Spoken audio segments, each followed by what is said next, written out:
Hello everyone. So ఈరోజు మీరు ఎంతగానో వెయిట్ చేస్తున్న టీఎస్ఎం సెట్ నార్మలైజేషన్ ప్రాసెస్ ఏంది సార్? అసలు నార్మలైజేషన్ తర్వాత షిఫ్ట్ వైజ్ అసలు ఏ షిఫ్ట్కి మార్క్స్ యాడ్ అవుతాయి, ఏ షిఫ్ట్కి మార్క్స్ తగ్గుతాయి, ఇదంతా చాలా మెసేజెస్ చూసాను నేను.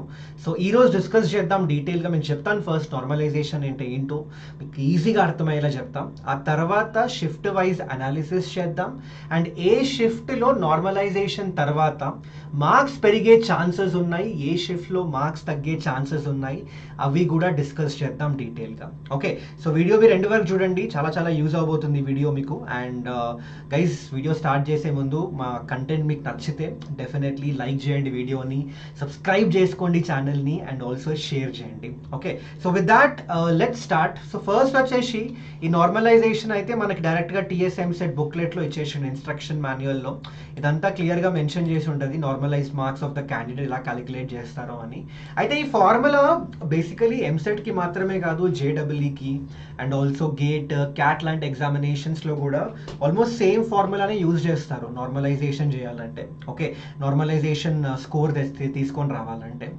బట్ నన్ను అడిగితే మాత్రం సార్ మొత్తం డీటెయిల్గా ఎక్స్ప్లెయిన్ చేయండి అంటే మాత్రం వేస్ట్ అబ్బా. మీకు ఏం చేసుకుంటారు చెప్పండి ఈ ఫార్ములా డీటెయిల్గా? ఇప్పుడు జిఏఎస్డి అంటే ఏంటి, జీటీఏ ఎస్టీ అయితే జీటీఏ వైసిటీ అంతా ఎందుకు చెప్పండి ఊరికే. ఓకే, నేను సింపుల్గా చెప్తా. నార్మలైజేషన్ ద్వారా ఏమవుతుంది, ఇప్పుడు డిఫరెంట్ షిఫ్ట్స్ ఉన్నప్పుడు ఖచ్చితంగా ఏమవుతుందంటే అందరి స్టూడెంట్స్ యొక్క పర్ఫార్మెన్స్ ఓకే మనం ఎవాల్యుయేట్ చేయడానికి అన్ని పేపర్స్ డిఫికల్టీ లెవెల్ యూనిఫామ్గా ఉండాలి.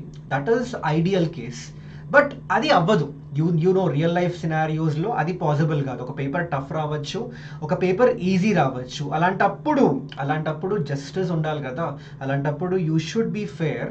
సో దానికి ఈ ప్రాసెస్ తీసుకొచ్చిండ్రు. సో ఈ ప్రాసెస్ ద్వారా ఏమవుతుందంటే, లెటస్ సపోజ్ ఇప్పుడు 2 షిఫ్ట్స్ ఉన్నాయనుకోండి. ఓకే, సో ఒక షిఫ్ట్లో పేపర్ చాలా టఫ్ వచ్చింది, ఇంకో షిఫ్ట్లో పేపర్ చాలా ఈజీ వచ్చింది. అప్పుడు ఏమవుతుందంటే, ఏ షిఫ్ట్లో అయితే పేపర్ చాలా టఫ్ వచ్చిందో ఓకే వాళ్ళ మార్క్స్ పెరుగుతాయి నార్మలైజేషన్ తర్వాత. ఏ షిఫ్ట్లో అయితే పేపర్ ఈజీ వచ్చిందో వాళ్ళ మార్క్స్ తగ్గుతాయి నార్మలైజేషన్ తర్వాత. So it's like this, like let's say tough వచ్చిన పేపర్లో 60 మార్క్స్, ఈజీ వచ్చిన పేపర్లో 90 మార్క్స్, రెండు సేమే. అంటే ఏదైతే స్టూడెంట్ టఫ్ పేపర్ రాశాడో అందులో 60 తెచ్చుకున్నాడంటే, ఆ ఈజీ పేపర్ రాసుంటే మనోడు అవలీలగా 90 కూడా తెచ్చుకునేవాడు, దాని అర్థం అది.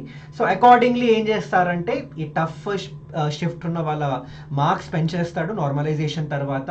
అండ్ ఎవరికైతే ఈజీ వచ్చిందో వాళ్ళ మార్క్స్ తగ్గించేస్తాడు అనమాట నార్మలైజేషన్ తర్వాత.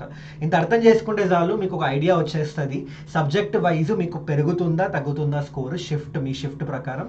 సో ఇప్పుడు మనం ఏం చేద్దామంటే షిఫ్ట్లోకి వెళ్ళిపోదాం. So each and every shift డీటెయిల్గా అనాలిసిస్ చేద్దాం. ఇక్కడ చూడొచ్చు మీరు date 12th May, shift 1, shift 2, 13th and 14th. So ఇక్కడ చూడొచ్చు ఫస్ట్ మ్యాచ్ చూద్దాం అప్ప.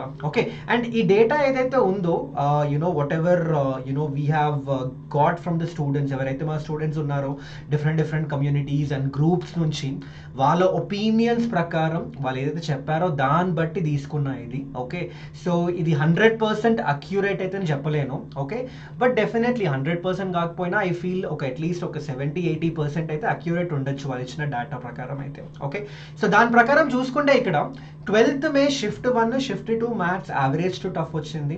13th మే పేపర్లు అయితే పగిలిపోయినాయి మ్యాథ్స్, షిఫ్ట్ 1, షిఫ్ట్ 2 రెండు కూడా. నేను అడిగిన స్టూడెంట్స్ చాలా మంది సార్ చాలా టఫ్ వచ్చింది, అసలు చేయలేకపోయినామని చెప్పారు. So tough to very tough ఉండే paper. And 14th May shift 1, shift 2లో మళ్ళీ యావరేజ్ టు టఫ్ మధ్యలో ఉందని స్టూడెంట్స్ చెప్పింటారు అనమాట. సో దీని ద్వారా మనకి ఏం తెలుస్తుందంటే, ఆల్రెడీ మీకు ఐడియా వచ్చి ఉండాలి, నార్మలైజేషన్ తర్వాత ఎవరైతే 13th మే రోజు ఎగ్జామ్ రాశారో షిఫ్ట్ 1 లేదా షిఫ్ట్ 2, మీ మార్క్స్ పెరిగే ఛాన్సెస్ అయితే ఉన్నాయి.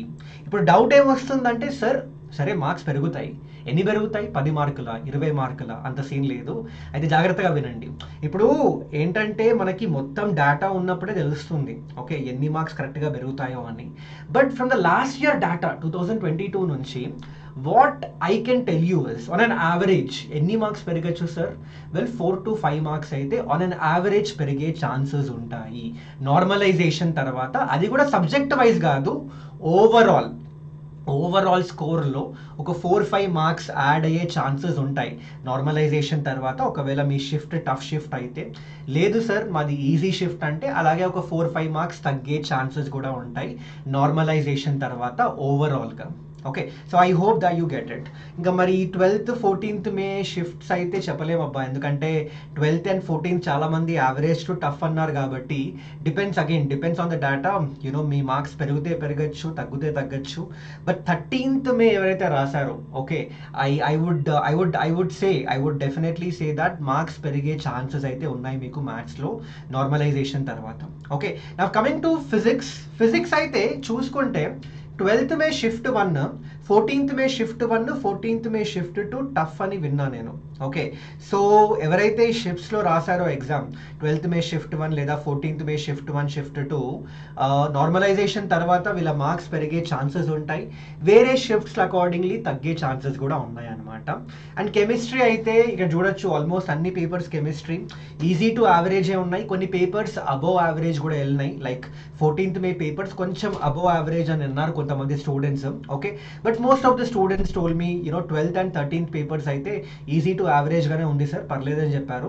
సో ఇంకా కెమిస్ట్రీ చెప్పలేము అలా అయినప్పుడు. ఓకే, మేబీ మీరు 14th మే రోజు రాసుంటే కెమిస్ట్రీలో నార్మలైజేషన్ తర్వాత మార్క్స్ పెరిగే ఛాన్సెస్ ఉంటాయి. ఓకే, బట్ ఇంకా 12th and 13th అయితే చెప్పలేము, అది మళ్ళీ డేటా బట్టి ఇంక్రీజ్ అవ్వచ్చు, డిక్రీజ్ అవ్వచ్చు. So I hope you get this guys. Okay, I hope you get this process of normalization. And మీరు దీనిలో ఏ షిఫ్ట్ బిలాంగ్ అవుతే ఐ థింక్ మీకు ఐడియా అయితే వచ్చేసి ఉంటుంది దట్ నార్మలైజేషన్ తర్వాత నా మార్క్స్ పెరుగుతాయో లేదో. But I'm telling you, don't get worried. Okay, అంటే మీకు ఇప్పుడు వచ్చిన స్కోర్ లెటస్ సే నీ 75 స్కోర్ అనుకుంటే, మీరు 13th మేలో ఉన్నారు. Okay, 13th May shift 1 are shift 2లో మీకు ఒక 75 వచ్చినాయి. సో నా అంచనా ప్రకారం ఏంటంటే నార్మలైజేషన్ తర్వాత మేబీ ఆ 75 స్కోర్ కాస్త 77 78 లేదా 80 అయ్యే ఛాన్సెస్ అయితే ఉన్నాయి. ఓకే, అలాగే మీరు ఒక ఈజీ షిఫ్ట్ అనుకుందాం. ఇక్కడ ఈజీ షిఫ్ట్ అనుకుంటే well I would say 12th May shift 1 అనొచ్చు, కొంచెం ఈజీగా ఉండేది. ఓకే, 12th మే షిఫ్ట్ 1 అంటే నేను ఇక్కడ డేటా ప్రకారం చూస్తున్నాం. 12th మే షిఫ్ట్ 1 కొంచెం ఈజీ షిఫ్ట్లా అనిపిస్తే, సో ఇందులో నార్మలైజేషన్ తర్వాత మీ మార్క్స్ స్లైట్గా మేబీ ఒక ఓవరాల్గా ఒక 3-4 మార్క్స్ తగ్గే ఛాన్సెస్ ఉన్నాయి. మేబీ మీకు 80 వస్తుంటే నార్మలైజేషన్ తర్వాత మీకు 77 or 76 వచ్చే ఛాన్సెస్ ఉంటాయి అనమాట. But again I'm telling you guys, this is just predicting. Okay, I'm not telling you పక్కా ఇవే వస్తాయని. నేను చూసాను చాలా మంది ఇలాగే వస్తాయి పక్కా అని ఇంకా బ్లైండ్గా బిలీవ్ చేయమంటున్నారు. అలా చేయకండి, చెప్పలేము మనం. ఎందుకంటే మన దగ్గర మొత్తం స్టూడెంట్ డేటా ఉన్నప్పుడే మనకు ఒక క్లియర్ కట్ ఐడియా వస్తుంది. ఇక్కడ చేసేదంతా ప్రిడిక్షనే, కైండ్ ఆఫ్ ప్రిడిక్షనే చేస్తున్నాం. ఓకే, బట్ ప్రాబబిలిటీ ఒక 60-70% అనుకోండి ఈ డేటా ప్రకారం. I think you get an idea. Okay, చలో guys, so that is about the normalization process and shift wise analysis. So ఏమైనా డౌట్స్ ఉంటే కామెంట్ సెక్షన్లో మెన్షన్ చేయండి, చెప్పండి ఒకసారి.